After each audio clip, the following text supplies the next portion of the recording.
ભાવનગર શહેરના ગંગાજળિયા તળાવ વિસ્તારમાં અકસ્માતની ઘટના સામે આવી છે। સિટી બસ ચાલકે એક આધેડને અડફેટે લેતા તેમને ઈજા પહોંચી હતી। બનાવ બાદ સ્થળ પર લોકોના ટોળા એકત્ર થયા હતા। ઈજાગ્રસ્તને તાત્કાલિક 108 દ્વારા સારવાર માટે સરટી હોસ્પિટલ ખાતે ખસેડવામાં આવ્યા હતા।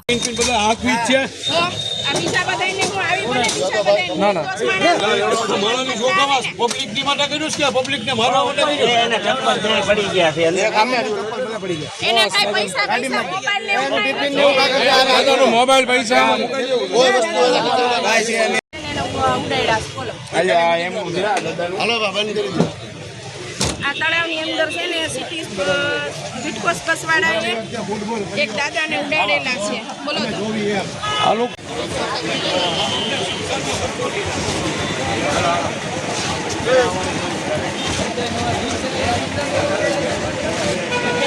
બેફામ ચલાવી રહ્યા છે। અગર રિક્ષા પડી હોય તો કંડક્ટરનો ફોટા પાડે છે, તો આ બધાને ઉડાડ્યાની માટે શું કરવાનું?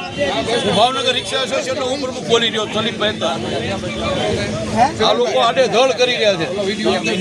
મારું નામ શેખ મુમતાઝબેન છે, હું કોંગ્રેસ કાર્યકર છું અને આજ રોજ તારીખ આજે 15 છે, 16 તારીખ છે।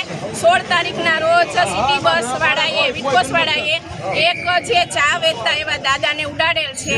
આ સિટી બસ શરૂ થઈ અને હજી 2 મહિના પૂરા નથી થયા ત્યાં આ 5મું 6ઠું એણે એક્સિડન્ટ કર્યું છે અને દાદા બેફાન થઈ ગયા છે।